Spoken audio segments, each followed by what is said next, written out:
জেলা থেকে সরাসরি এবার অন্যান্য খবরের দিকে নজর রাখবো। চাকরিহারা রাজ্য বৈঠক, শিবপুর পুলিশ লাইনে বৈঠকে চাকরিহারাদের 20 প্রতিনিধি, ডিজি ও হাওড়ার পুলিশ কমিশনারের সঙ্গে বৈঠক। দেবাশিস চক্রবর্তী রয়েছে। দেবাশিস, লাস্ট আপডেট কি? দেখো, এখনো পর্যন্ত প্রায় 2 ঘন্টা রাজ্যের সঙ্গে বৈঠক, অর্থাৎ যেখানে মুখ্য সচিব তিনি ছিলেন, প্রিন্সিপাল সেক্রেটারি ছিলেন, ডিজি ছিলেন এবং হাওড়া সিটি পুলিশের পুলিশ কমিশনার।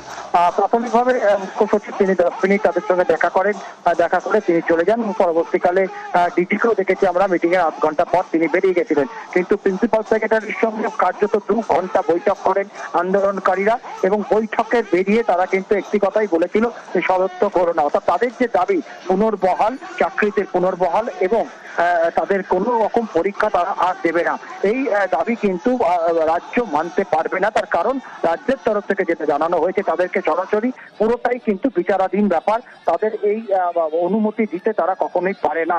ফলে তারা কিন্তু আগামী তাদের কি আন্দোলন চলবে, কিভাবে তারা আন্দোলন করবেন, তাদের কি পদক্ষেপ হবে, পরিকল্পনা, সেগুলি কিন্তু আর কিছুক্ষণের মধ্যেই যে অবস্থান মঞ্চ অর্থাৎ জিটি রোডে, যেখানে মল্লিক ফটকে যেখানে মিছিল আটকানো হয়েছিল, তার উদ্দেশ্যে তারা বেরিয়েছে, সেখানেই কিন্তু তারা ঘোষণা করবেন। তবে তারা কিন্তু পরিষ্কার জানিয়েছেন যে তারা এই মিটিং এ সদস্য বা কোনো সাড়া পায়নি রাজ্যে।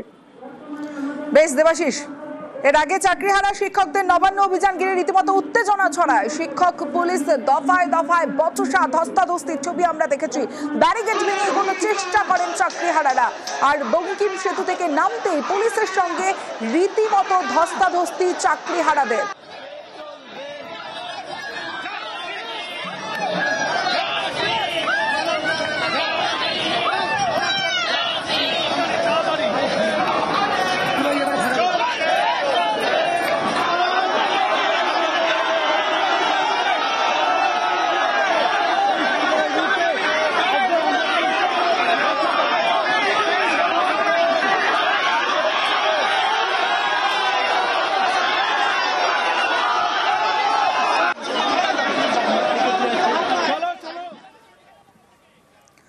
দু 2023-এর 2রা জুন বালাসোরে করমণ্ডল এক্সপ্রেসে দুর্ঘটনা, আর এবার ট্রেন দুর্ঘটনায় মৃতদের পরিবারকে চাকরি রাজ্যের।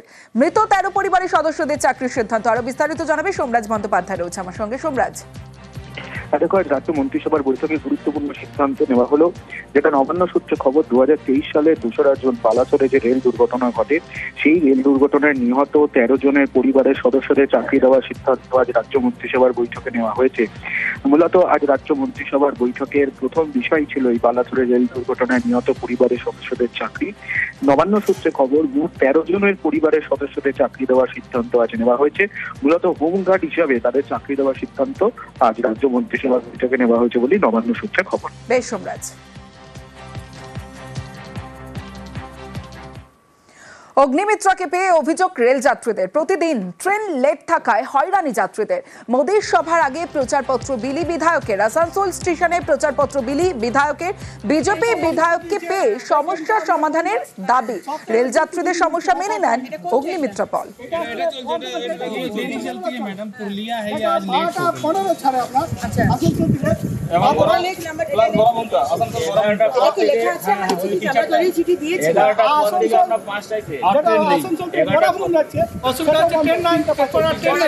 এই ট্রেনটা দুটো যে বন্ধ হলো, কোথায় থেকে কোথায় যাওয়ার ছিল এটা? আমরা ট্রেন দুটো খোলার জন্য চাইছি, আমাদের রেগুলার চাই।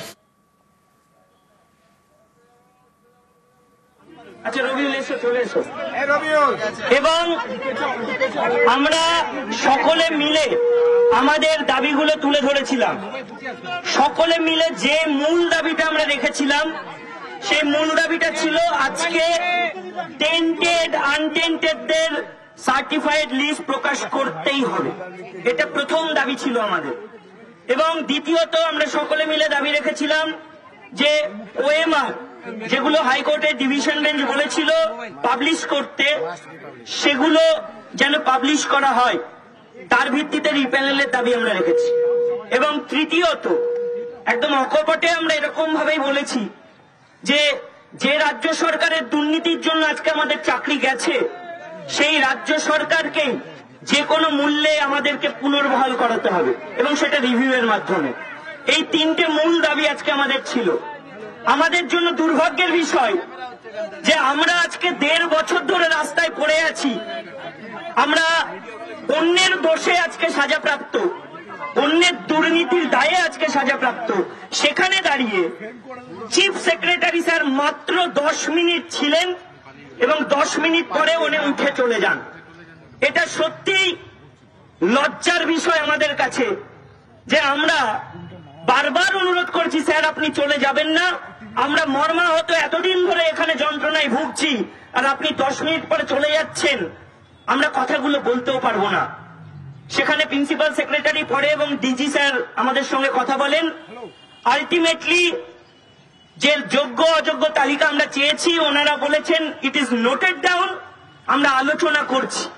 কিন্তু আমরা বলেছি আমাদের ওটা আজকেই চাই, এবং যে ইস্যুটা তুলেছিলাম সেটা একদম ন্যায্য, যে আমরা মুখ্যমন্ত্রীকে বলতে শুনেছি যে এই স্কুল সার্ভিস কমিশন নাকি অটোনোমাস বডি। তাহলে যে অটোনোমাস বডি হয় তার নিজস্ব কিছু ফ্রিডম থাকে। এসএসসি চেয়ারম্যান স্যার এই যোগ্য অযোগ্য তালিকা রেডি আছে, এটুকু আমাদের আগেও বলেছেন, এবং সেক্ষেত্রে ওপরের নির্দেশ ছাড়া এটা দেওয়া যাবে না, এরকমটাও শোনা গেছে। এই ওপরের নির্দেশটা কার নির্দেশ? কেন দেওয়া যাবে না? কোথায় বলা আছে যে টেন্টেড আনটেন্টেডদের লিস্ট দেওয়া যাবে না? ওনারা বলছেন দিতে হবে, বলা নেই, কিন্তু দেওয়া যাবে না এটা কোথায় লেখা আছে? এটা আমরা জোর দিয়ে বলেছি। আমি এখানে অনুরোধ করব, সুমন বিশ্বাস স্যার আছেন, মেহবুব স্যার আছেন, তারাও কিছু বলুক, এবং মিন্ময়দা আছেন, রবিউলও আছে। রবিউলদা, প্রথমেই আমাদের আজকের নবান্ন অভিযানে জেলা থেকে সরাসরিতে পরে অন্যান্য খবরের দিকে নজর রাখবো। চাকরিহারা রাজ্য বৈঠক, শিবপুর পুলিশ লাইনে বৈঠকে চাকরিহারাদের 20 প্রতিনিধি, ডিজি ও হাওড়ার পুলিশ কমিশনারের সঙ্গে বৈঠক। দেবাশিস চক্রবর্তী রয়েছে। দেবাশিস, লাস্ট আপডেট কি? দেখো, এখনো পর্যন্ত প্রায় 2 ঘন্টা রাজ্যের সঙ্গে বৈঠক, অর্থাৎ যেখানে মুখ্য সচিব তিনি ছিলেন, প্রিন্সিপাল সেক্রেটারি ছিলেন, ডিজি ছিলেন এবং হাওড়া সিটি পুলিশের পুলিশ কমিশনার। প্রাথমিকভাবে মুখ্য সচিব তিনি 10 মিনিট তাদের সঙ্গে দেখা করেন, দেখা করে তিনি চলে যান। পরবর্তীকালে ডিজিকেও দেখেছি আমরা, মিটিং এর 8 ঘন্টা পর তিনি বেরিয়ে গেছিলেন। কিন্তু প্রিন্সিপাল সেক্রেটারির সঙ্গে কার্যত 2 ঘন্টা বৈঠক করেন আন্দোলনকারীরা, এবং বৈঠকে বেরিয়ে তারা কিন্তু একটি কথাই বলেছিল যে সদস্য করোনা, অর্থাৎ তাদের যে দাবি পুনর্বহাল, চাকরিতে পুনর্বহাল এবং তাদের কোনো রকম পরীক্ষা তারা আর দেবে না, এই দাবি কিন্তু রাজ্য মানতে পারবে না। তার কারণ রাজ্যের তরফ থেকে যেটা জানানো হয়েছে, তাদেরকে সরাসরি পুরোটাই কিন্তু বিচারাধীন ব্যাপার, তাদের এই অনুমতি দিতে তারা কখনোই পারে না। ফলে তারা কিন্তু আগামী তাদের কি আন্দোলন চলবে, কিভাবে তারা আন্দোলন করবেন, তাদের কি পদক্ষেপ হবে, পরিকল্পনা, সেগুলি কিন্তু আর কিছুক্ষণের মধ্যেই যে অবস্থান মঞ্চ অর্থাৎ জিটি রোডে, যেখানে মল্লিক ফটকে যেখানে মিছিল আটকানো হয়েছিল, তার উদ্দেশ্যেই তারা বেরিয়েছে, সেখানেই কিন্তু তারা ঘোষণা করবেন। তবে তারা কিন্তু পরিষ্কার জানিয়েছেন যে তারা এই মিটিং এ সদস্য বা কোনো সাড়া পায়নি রাজ্যে।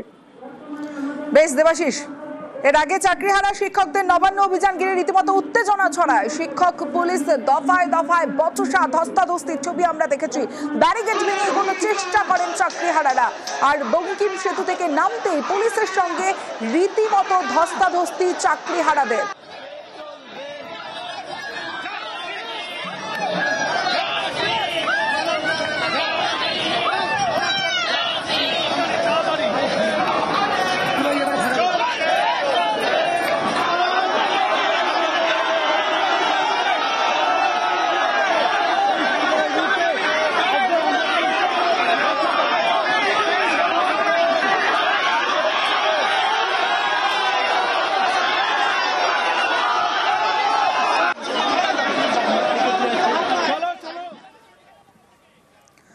দু 2023-এর 2রা জুন বালাসোরে করমণ্ডল এক্সপ্রেসে দুর্ঘটনা, আর এবার ট্রেন দুর্ঘটনায় মৃতদের পরিবারকে চাকরি রাজ্যের। মৃত 13 পরিবারের সদস্যদের চাকরির সিদ্ধান্ত। আরো বিস্তারিত জানাবে সোমরাজ বন্দ্যোপাধ্যায় রয়েছে আমার সঙ্গে। সোমরাজ, দেখো, রাজ্য মন্ত্রিসভার বৈঠকে গুরুত্বপূর্ণ সিদ্ধান্ত নেওয়া হলো, যেটা নবান্ন সূত্রে খবর। 2023 সালে 2রা জুন বালাসোরে যে রেল দুর্ঘটনা ঘটে, সেই রেল দুর্ঘটনায় নিহত 13 জনের পরিবারের সদস্যদের চাকরি দেওয়ার সিদ্ধান্ত আজ রাজ্য মন্ত্রিসভার বৈঠকে নেওয়া হয়েছে। মূলত আজ রাজ্য মন্ত্রিসভার বৈঠকের প্রথম বিষয় ছিল এই বালাসোরে রেল দুর্ঘটনায় নিহত পরিবারের সদস্যদের চাকরি। নবান্ন সূত্রে খবর, মোট 13 জনের পরিবারের সদস্যদের চাকরি দেওয়ার সিদ্ধান্ত আজ নেওয়া হয়েছে। মূলত হোমগার্ড হিসাবে তাদের চাকরি দেওয়ার সিদ্ধান্ত আজ রাজ্য মন্ত্রিসভা মন্ত্রিসভার বৈঠকে নেওয়া হয়েছে বলেই নবান্ন সূত্রে খবর। বেশ সোমরাজ। অগ্নিমিত্রাকে পেয়ে অভিযোগ রেল যাত্রীদের, প্রতিদিন ট্রেন লেট থাকায় হয়রানি যাত্রীদের। মোদীর সভার আগে প্রচারপত্র বিলি বিধায়কের, আসানসোল স্টেশনে প্রচারপত্র বিলি বিধায়কের। বিজেপি বিধায়ককে পেয়ে সমস্যা সমাধানের দাবি। রেল যাত্রীদের সমস্যা মেনে নেন অগ্নিমিত্রা পল।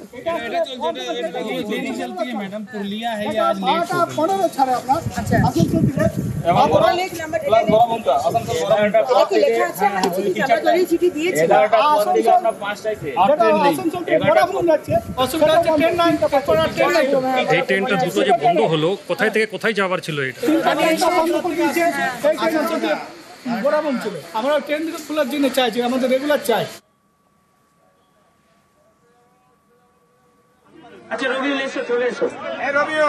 এবং আমরা সকলে মিলে আমাদের দাবিগুলো তুলে ধরেছিলাম।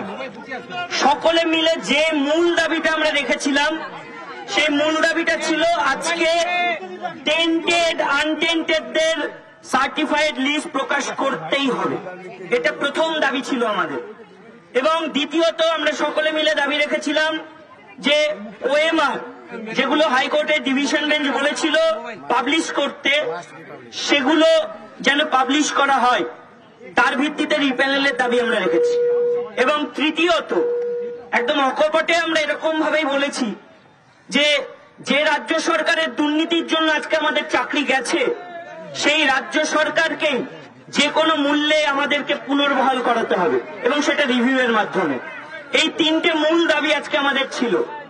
আমাদের জন্য দুর্ভাগ্যের বিষয় যে আমরা আজকে 1.5 বছর ধরে রাস্তায় পড়ে আছি। আমরা অন্যের দোষে আজকে সাজাপ্রাপ্ত, অন্যের দুর্নীতির দায়ে আজকে সাজাপ্রাপ্ত। সেখানে দাঁড়িয়ে চিফ সেক্রেটারি স্যার মাত্র 10 মিনিট ছিলেন এবং 10 মিনিট পরে উনি উঠে চলে যান। এটা সত্যিই লজ্জার বিষয় আমাদের কাছে যে আমরা বারবার অনুরোধ করছি, স্যার আপনি চলে যাবেন না, আমরা মর্মাহত এতদিন ধরে এখানে যন্ত্রণায় ভুগছি, আর আপনি 10 মিনিট পরে চলে যাচ্ছেন, আমরা কথাগুলো বলতেও পারবো না। সেখানে প্রিন্সিপাল সেক্রেটারি পড়ে এবং ডিজি স্যার আমাদের সঙ্গে কথা বলেন।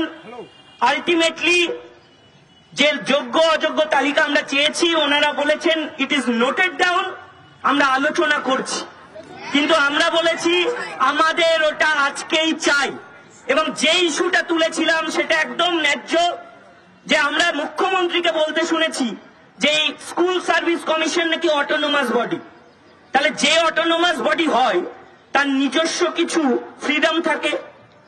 এসএসসি চেয়ারম্যান স্যার এই যোগ্য অযোগ্য তালিকা রেডি আছে, এটুকু আমাদের আগেও বলেছেন। এবং সেক্ষেত্রে ওপরের নির্দেশ ছাড়া এটা দেওয়া যাবে না, এরকমটাও শোনা গেছে। এই ওপরের নির্দেশটা কার নির্দেশ? কেন দেওয়া যাবে না? কোথায় বলা আছে যে টেন্টেড আনটেন্টেডদের লিস্ট দেওয়া যাবে না? ওনারা বলছেন দিতে হবে, বলা নেই, কিন্তু দেওয়া যাবে নাটা কোথায় লেখা আছে? এটা আমরা জোর দিয়ে বলেছি। আমি এখানে অনুরোধ করব, সুমন বিশ্বাস স্যার আছেন, মেহবুব স্যার আছেন, তারাও কিছু বলুক, এবং মিন্ময়দা আছেন, রবিউলও আছে। রবিউলদা, প্রথমেই আমাদের আজকের নবান্ন অভিযানে